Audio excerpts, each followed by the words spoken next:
प्यारे साथियों नमस्कार। मैं आश्वस्त हूँ कि आप बिल्कुल स्वस्थ और आनंद में होंगे। दोस्तों, आज का टॉपिक है अनुसूचियाँ। भारतीय संविधान में जो वर्तमान में 12 अनुसूचियाँ हैं, उनके बारे में अपन अध्ययन करने जा रहे हैं। तो दोस्तों, आज के सेशन में आपका हार्दिक स्वागत है। और सबसे पहले इम्पोर्टेंट बात यह है कि ये जो अनुसूचियाँ हैं, इनको संविधान में शामिल करने की क्या आवश्यकता पड़ी। तो दोस्तों, मूलतः संविधान को अध्ययन की दृष्टि से 4 भागों में बांटा जा सकता है। जैसे अपन बात करते हैं पहले भाग की, तो पहले भाग में प्रस्तावना है। इसी प्रकार जो दूसरा इसका भाग है, उसमें आर्टिकल 1 से लेकर के और 395 तक अनुच्छेद हैं, जिसके तहत विभिन्न भाग जो 22 भाग हैं उनका उल्लेख है। इसके अलावा जो तीसरा भाग है, उसमें अनुसूचियाँ शामिल की गई है। और चौथा भाग है, उसमें परिशिष्ट अपेंडिक्स शामिल की गई है। तो इस प्रकार से अध्ययन की दृष्टि से भारतीय संविधान को 4 भागों में वर्गीकृत कर रखा है। तो यहाँ पे देखो, अनुसूचियों को अलग से उल्लेखित करने की क्या आवश्यकता पड़ गई थी। तो दोस्तों, आप जानते हैं कि बहुत से ऐसे प्रावधान हैं जिनको विस्तार से समझाने की आवश्यकता है, या उनके प्रावधान है वो बहुत विस्तृत हैं। तो अगर उनको अनुच्छेद में कहीं उल्लेखित करते तो वो अनुच्छेद बहुत ही जटिल हो जाता। इसलिए सुविधा की दृष्टि से संविधान निर्माताओं ने अनुसूचियाँ शामिल की गई। और आप जानते हैं कि मूल संविधान में केवल 8 अनुसूचियाँ थी। उसके बाद में 9वीं, 10वीं, 11वीं और 12वीं 4 नई अनुसूचियाँ संविधान संशोधन अधिनियम के तहत समय समय पर शामिल की गई थी। तो दोस्तों, यहाँ पे आपका फर्स्ट क्वेश्चन है कि मूल संविधान में कुल कितनी अनुसूचियाँ शामिल की गई थी। यहाँ पे ऑप्शन हैं 8, 9, 10, 12। तो इसका राइट आंसर है 8। और यदि आपसे क्वेश्चन ये पूछा जाता है कि भारतीय संविधान में वर्तमान में कुल कितनी अनुसूचियाँ हैं, तब आपका आंसर आता 12। दोस्तों, यहाँ पे संशोधन भी पूछा जा सकता है कि 8 अनुसूची तो मूल संविधान में थी, उसके बाद में जो 9वीं अनुसूची जोड़ी गई वो किस संशोधन के तहत जोड़ी गई थी। तब आपका आंसर आएगा पहले संविधान संशोधन के तहत। और ये कब हुआ था? 1951 में। 10वीं अनुसूची आप जानते हैं, जो 10वीं अनुसूची है वो कौन से संशोधन के तहत जोड़ी गई थी? 52वें संशोधन के तहत। और ये कब हुआ था? 1985 में। इसी प्रकार 11वीं अनुसूची जो पंचायती राज से संबंधित है, और 11वीं अनुसूची को कब जोड़ा गया था? 73वें संशोधन के तहत 1992 में। इसी प्रकार जो 12वीं अनुसूची है वो नगर निकाय से संबंधित है, और वो 74वें संविधान संशोधन अधिनियम के तहत शामिल की गई थी और 1992 में। तो इस प्रकार से ये भी आपको जानकारी होना आवश्यक है। इससे नेक्स्ट क्वेश्चन है, भारतीय संसद के द्वारा सर्वप्रथम कौन सी अनुसूची को संविधान संशोधन अधिनियम के तहत शामिल किया गया था। तो दोस्तों, यहाँ पे इम्पोर्टेंट बात है संसद कि भारतीय संसद के द्वारा कौन सी अनुसूची को संशोधन के तहत शामिल किया गया। तो अभी अभी अपन ने पढ़ा है कि मूल संविधान में तो 8 अनुसूची थी, 4 अनुसूचियाँ संशोधन के तहत ही शामिल की गई है। लेकिन यहाँ पे पूछा है कि संसद ने कौन सी शामिल की थी। तो दोस्तों, आप जानते हैं कि संसद, भारतीय जो वर्तमान संसद है, ये मई 1952 में गठित हुई थी, लोकसभा और राज्यसभा दोनों ही सदन। हालांकि जो 9वीं अनुसूची है वो तो प्रथम संविधान संशोधन अधिनियम के तहत 1951 में जोड़ दी गई थी। तो आपको ये ध्यान रखना है कि 9वीं अनुसूची है वो संसद के द्वारा नहीं जोड़ी गई थी। आपकी 10वीं अनुसूची, 11वीं अनुसूची और 12वीं अनुसूची, ये तीनों की तीनों अनुसूचियाँ भारतीय संसद के द्वारा इस अलग अलग संशोधन के द्वारा शामिल की गई है। तो पहले की बात की गई है तो पहली वो 10वीं अनुसूची थी। तो यहाँ पे आपका राइट आंसर आएगा बी। अगर आपसे क्वेश्चन ये पूछा जाता कि वो कौन सी अनुसूची है जो संविधान सभा के द्वारा संशोधन के तहत शामिल की गई थी, तब आपका आंसर आता 9th अनुसूची। इससे नेक्स्ट क्वेश्चन है थर्ड। दोस्तों, यहाँ पे थर्ड क्वेश्चन में पूछा गया है कि निम्नलिखित में से किसके वेतन भत्तों का उल्लेख सेकंड अनुसूची में नहीं है। आप जानते हैं कि भारतीय संविधान की जो सेकंड अनुसूची है वो विभिन्न पदाधिकारियों के वेतन भत्तों का उल्लेख करती है। और इसमें अगर किसी भी पदाधिकारी के वेतन भत्ते का उल्लेख है, इससे क्या आशय है? अगर किसी भी पदाधिकारी के वेतन भत्ते का उल्लेख अनुसूची सेकंड में है, इसका मतलब उस पदाधिकारी के वेतन भत्तों में वृद्धि से संबंधित सदन में जब कभी भी विधेयक रखा जाएगा तो सदन उसके ऊपर केवल बहस कर सकती है, उसको मतदान करने का अधिकार प्राप्त नहीं रहेगा, क्योंकि उसको जो वेतन भत्ते हैं वो भारत की संचित निधि से भारित होगी। उसका वेतन संचित निधि पर क्या रहेगा? भारित रहेगा। जिन जिन का भी वेतन अनुसूची 2 में वर्णित है इसका मतलब उसका वेतन कहाँ से मिलेगा? संचित निधि पर भारित होगा। तो संचित निधि पर भारित है, इसका मतलब सदन केवल क्या कर सकता है? उससे संबंधित विधेयक पर केवल बहस कर सकता है, मतदान करने का अधिकार नहीं रखता है। तो दोस्तों सेकंड अनुसूची में बहुत से ऐसे पदाधिकारी हैं जिनके वेतन भत्तों का उल्लेख है, जैसे राष्ट्रपति, राज्यपाल, और इसके अलावा संसद के जितने भी पदाधिकारी हैं। जैसे संसद में 2 सदन है, लोकसभा और राज्यसभा। तो लोकसभा का अध्यक्ष, लोकसभा का उपाध्यक्ष, इसी प्रकार राज्यसभा के सभापति, राज्यसभा के उपसभापति। इसी प्रकार सुप्रीम कोर्ट और हाई कोर्ट के जो जज हैं उनके वेतन भत्तों का उल्लेख भी सेकंड अनुसूची में है। इसी प्रकार नियंत्रक तथा महालेखा परीक्षक कैग, उसके वेतन भत्तों का उल्लेख भी इसी अनुसूची में है। तो दोस्तों यहाँ पे आप ऑप्शन देखिए कि किसका नहीं है, आपको नहीं बताना है। तो अभी अभी अपने नाम लिया कि राष्ट्रपति का भी होता है, राज्यपाल का भी होता है, मुख्य न्यायाधीश का भी होता है, चाहे वो सुप्रीम कोर्ट का हो चाहे हाई कोर्ट का हो, और जरूरी नहीं कि मुख्य न्यायाधीश हो, अगर कोई जज है तो उसका भी उल्लेख है। लेकिन यहाँ पे मंत्री परिषद के जो सदस्य होते हैं उनके वेतन भत्तों का उल्लेख यहाँ पे नहीं है। तो इसका मतलब मंत्री, जो प्रधानमंत्री होता है वो भी मंत्री परिषद का ही एक सदस्य होता है। तो यहाँ पे आपका राइट आंसर आएगा सी। प्रधानमंत्री के वेतन भत्तों का उल्लेख भारतीय संविधान की सेकंड अनुसूची में नहीं होता है। तो आपका राइट आंसर हो गया सी। इससे नेक्स्ट क्वेश्चन है फोर्थ क्वेश्चन में आपसे पूछा गया है, क्योंकि आप जानते हैं कि भारतीय संविधान की जो थर्ड अनुसूची है उसमें विभिन्न पदाधिकारियों की शपथ के प्रारूप का उल्लेख है। शपथ, जैसे भी कोई पदाधिकारी शपथ लेता है, चाहे वो राजनीतिक पदाधिकारी हो चाहे संवैधानिक पदाधिकारी, वो जैसे शपथ के रूप में बोलता है कि मैं मेरे पद के कर्तव्यों का निर्वहन पूरी ईमानदारी, ज्ञान और विवेक के साथ करूंगा। तो इस प्रकार का जो प्रारूप होता है शपथ का, वो कौन से अनुसूची में है? थर्ड अनुसूची में। लेकिन आपको ध्यान रहे, राष्ट्रपति, उपराष्ट्रपति और राज्यपाल, इनकी शपथ के प्रारूप का उल्लेख थर्ड अनुसूची में नहीं है। और यहाँ पे आपसे पूछा गया है कि किस किस का है। तो इसका मतलब जो जितने भी मंत्री परिषद के सदस्य होते हैं, मंत्री परिषद के सदस्य, चाहे वो केंद्रीय मंत्री परिषद हो चाहे राज्य की मंत्री परिषद हो, उनके सदस्यों की जो शपथ का प्रारूप का उल्लेख है वो थर्ड अनुसूची में वर्णित है। इसके अलावा विधायिका के सदस्य, चाहे वो संसद के सदस्य हो चाहे विधानमंडल के सदस्य हो, उनकी भी शपथ के प्रारूप का उल्लेख इस अनुसूची में होता है, थर्ड अनुसूची में।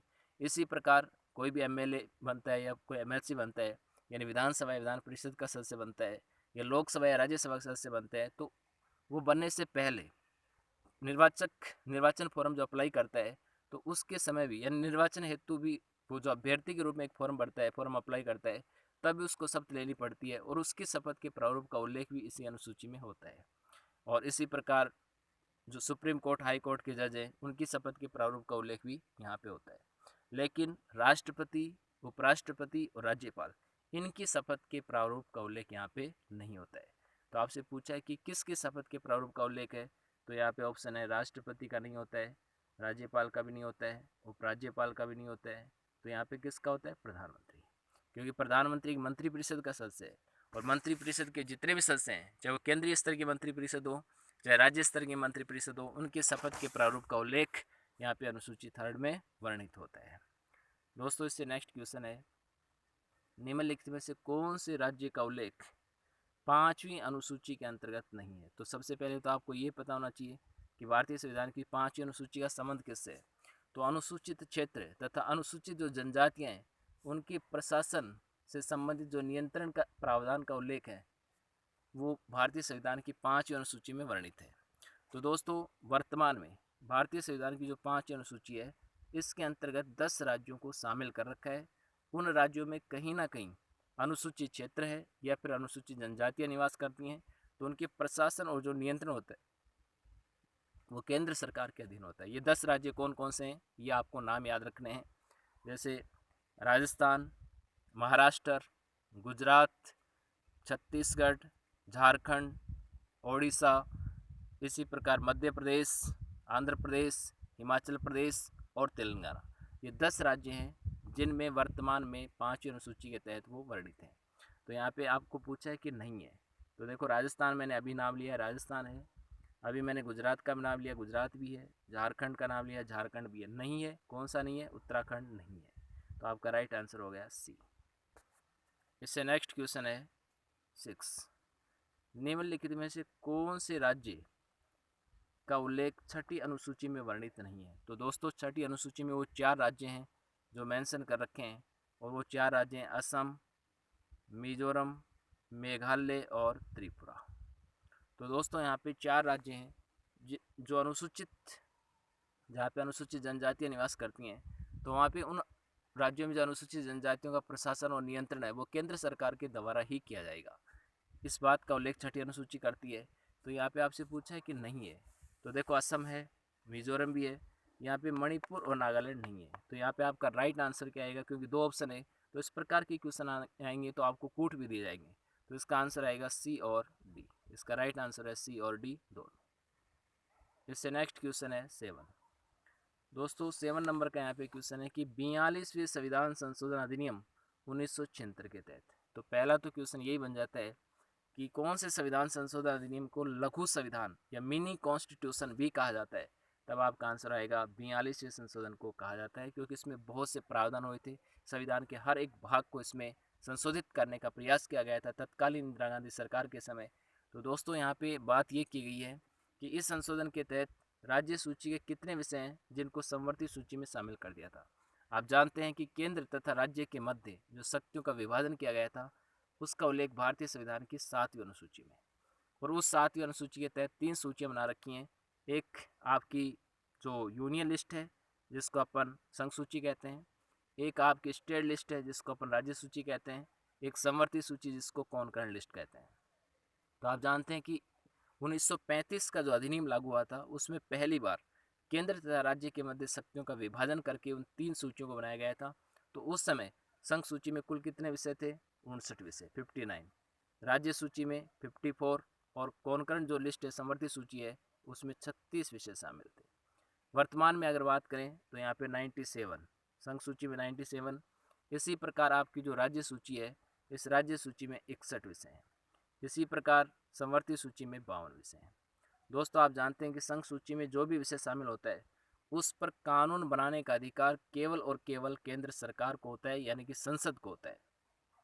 जबकि राज्य सूची है उस पर कानून बनाने का अधिकार, राज्य सूची में कोई भी विषय शामिल होता है तो राज्य महत्व का होता है, उस पर कानून बनाने का अधिकार राज्य के विधानमंडल को प्राप्त होता है। लेकिन कुछ परिस्थितियों में संसद भी उसके ऊपर कानून बना सकती है। वो 4 ऐसी परिस्थितियाँ होती हैं, आर्टिकल 249 के तहत, 250 के तहत, 252 के तहत और 253 के तहत।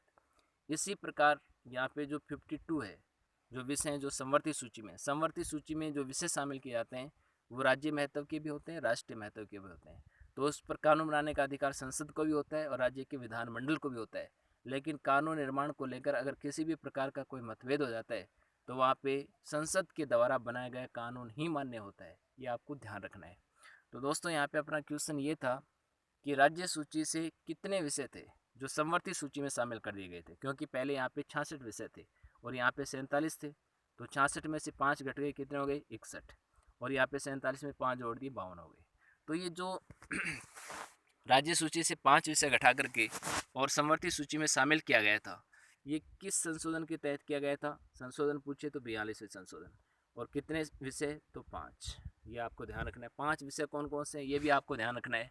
तो 5 विषय कौन कौन से हैं, शिक्षा, वन तथा वन्य जीव, इसी प्रकार नाप तथा तोल, न्यायिक प्रशासन, सुप्रीम कोर्ट और हाई कोर्ट के अलावा अन्य जुडिशरी ट्रिब्यूनल, न्यायिक प्राधिकरण। तो ये सब 5 विषय थे जिसको समवर्ती सूची में शामिल कर दिया था। इससे नेक्स्ट क्वेश्चन है 8। क्वेश्चन 8 में यहाँ पे आपसे क्वेश्चन पूछा गया है कि निम्नलिखित में से कौन सी ऐसी राजभाषा है जो 8वीं अनुसूची में मूल रूप से उल्लेखित नहीं किया गया था उसको। तो दोस्तों आप जानते हैं कि राजभाषाओं का उल्लेख कौन सी अनुसूची में है, तब आपका आंसर आएगा भारतीय संविधान की 8वीं अनुसूची में राजभाषाओं का उल्लेख है। मूल संविधान यानी कि 26 जनवरी 1950 को 8वीं अनुसूची में कुल कितनी भाषाएं थी, 14 भाषाएं थी। लेकिन आज कितनी भाषाएं, 22 भाषाएं। अब ये 14 भाषाएं कौन कौन सी थी ये भी आपको ध्यान रखना है। ये अगर आपको ध्यान में होंगी तो आप बता सकते हैं कि ये मूल संविधान में थी और ये मूल संविधान में नहीं थी। तो ये 14 भाषाएं उनको आपको ध्यान रखना है, ये आपको मैं बताता हूँ। तो इसकी जैसे आपको एक ट्रिक बताता हूँ कि अब, गुम, मऊ, तेऊ, सही, पक, तक। तो देखो अब ऐसे कौन सी हो गई, असमिया। अब वैसे कौन सी हो गई, बांग्ला। इसी प्रकार गुजराती, मराठी। तेऊ का मतलब तेलुगु, यहाँ पे ऊ का मतलब उर्दू। तो देखो अब गुम तेऊ मऊ का मतलब मलयालम, और यहाँ पे ऊ का मतलब क्या है, उर्दू। इसी प्रकार एक उर्दू और एक क्या हुई, उड़िया हुई। इसके अलावा संस्कृत और हिंदी, तो से ही, संस्कृत और हिंदी। पंजाबी, कश्मीरी। इसके अलावा तक का मतलब तमिल और कन्नड़। तो ये वो 14 भाषाएं थी जो मूल संविधान में थी। तो इसका आपको ट्रिक याद करनी है। अब गुम मऊ तेऊ सही पक तक। तो ए का मतलब असमिया, बे का मतलब बांग्ला, गु का मतलब गुजराती, मैं का मतलब मलयालम, ते का मतलब तेलुगु, वो उड़िया, और यहाँ पे मैं है ये मराठी, और ये आपका उर्दू, ये संस्कृत, ये हिंदी, पंजाबी, कश्मीरी, तमिल और कन्नड़। ये 14 भाषाएं थी जो 8वीं अनुसूची में मूल संविधान में शामिल कर दी गई थी। आपसे पूछा है नहीं है, तो देखो यहाँ पे कौन सी नहीं है, असमिया है, अभी बात हुई है, मलयालम भी है, अभी बात हुई है, तेलुगु की बात हुई है, लेकिन मणिपुरी की बात नहीं हुई है। तो मणिपुरी नहीं है, तो इसका राइट आंसर क्या आ जाएगा, सी आ जाएगा। तो इस प्रकार से दोस्तों आपको ये 14 की 14 भाषाएं याद रखनी है। इससे नेक्स्ट क्वेश्चन है 9, और क्वेश्चन नंबर जो 9 है उसमें आपसे ये क्वेश्चन पूछा गया है कि 8वीं अनुसूची से संबंधित कौन सा संविधान संशोधन है। तो दोस्तों यहाँ पे 4 संशोधन है, 21वां संशोधन, 71वां संशोधन, 92वां संशोधन और 96वां संशोधन। ये चारों के चारों संशोधन है वो 8वीं अनुसूची से ही संबंध रखते हैं। तो दोस्तों इसका राइट आंसर हो गया 1 2 3 4। लेकिन आपको ये पता होना चाहिए कि 21वां संशोधन किस प्रकार से संबंधित है 8वीं अनुसूची से। आप जानते हैं कि मूल संविधान में 14 भाषाएं थी, उसके बाद 15वीं भाषा के रूप में जो सिंधी भाषा को जोड़ा गया था वो इसी संशोधन के तहत जोड़ा गया था। उसके बाद 3 नई भाषाएं और जोड़ी गई 71वें संशोधन के तहत। वो कौन कौन सी थी, मणिपुरी, नेपाली और कोंकणी। इसके बाद 92वें संशोधन के तहत फिर 4 भाषाएं जोड़ी गई, बोडो, डोगरी, संथाली और मैथिली। तो इस प्रकार से यहाँ पे देखो 4 3 7 और 1 8, तो 14 और 8 कितने हो गए, 22। तो वर्तमान में कुल कितनी भाषाएं हैं 8वीं अनुसूची में, 22 भाषा। यहाँ पे देखो 96वां संशोधन है। आप जानते हैं कि पहले उड़ीसा स्टेट, जो उड़ीसा राज्य था उसका नाम बदलकर ओडिशा कर दिया गया, लेकिन राज्य का नाम परिवर्तन होता है वो साधारण बहुमत से हो जाता है। तो उसके लिए संविधान में संशोधन करने की आवश्यकता जो अनुच्छेद 368 के तहत 68 के तहत श्रेणी में शामिल नहीं होता है। लेकिन जो राजभाषा है उसका उल्लेख 8वीं अनुसूची में है। अगर आप भाषा का नाम बदलेंगे तो आपको विशेष बहुमत से संशोधन करना पड़ता है जो अनुच्छेद 368 की श्रेणी में आता है। तो इसीलिए उड़िया से जो ओरिया किया गया वो 96वें संशोधन के तहत किया गया था 2011 में। राज्य का नाम पूछें कि उड़ीसा का नाम बदलकर ओडिशा कब किया गया, तब भी आपको आंसर देना पड़ेगा कि 2011 में हुआ, लेकिन संशोधन नहीं हुआ। संशोधन किसके लिए मान्य होता है, राजभाषा के लिए। तो इस प्रकार से ये फैक्ट है आपको याद रखना है। दोस्तों इससे नेक्स्ट क्वेश्चन है कि संघ तथा राज्य क्षेत्र या राज्य के जो न्यायिक क्षेत्र प्रशासन है उनका उल्लेख है और राज्यसभा में सीटों का आवंटन। तो यहाँ पे अनुसूचियाँ क्रम से उल्लेखित है। आप जानते हैं कि संघ और राज्य क्षेत्र का जो उल्लेख है वो पहली अनुसूची में है और राज्यसभा की सीटों का आवंटन चौथी है। तो इसका राइट आंसर है डी। तो दोस्तों यहाँ पे राज्यसभा में सीटों के आवंटन से ये याद से है कि भारत के जो प्रत्येक राज्य की जनसंख्या है वो अलग अलग है, और यहाँ पे राज्यसभा में सीटों का आवंटन भी अलग अलग है। जैसे सबसे ज़्यादा यूपी में अपन पढ़ते हैं 31, इसी प्रकार राजस्थान की बात करें तो 10 सीटें हैं, और इसी प्रकार हरियाणा की बात करें तो 5 सीटें हैं। अलग अलग राज्यों में अलग अलग है। जैसे दिल्ली की बात करें तो दिल्ली में 3 सीटें हैं, और कुछ ऐसे क्षेत्र हैं जैसे दिल्ली में 3 सीटें हैं, और इसके अलावा आपकी पुदुचेरी में 1 सीट है। इसके अलावा किसी भी केंद्र शासित प्रदेश में राज्यसभा की कोई सीट नहीं है, ये भी आपको ध्यान रखना है। तो दोस्तों ये जो 10 क्वेश्चन है ये आपके पहली अनुसूची से लेकर के 8वीं अनुसूची तक है। इसके अलावा जो 9वीं 10वीं 11वीं और 12वीं अनुसूची है उसके बारे में हम कल डिटेल में डिस्कस करेंगे। तो प्यारे साथियों, मैं आपके सुखद और उज्जवल भविष्य की कामना करता हूँ। दोस्तों आपका बहुत बहुत शुक्रिया, धन्यवाद।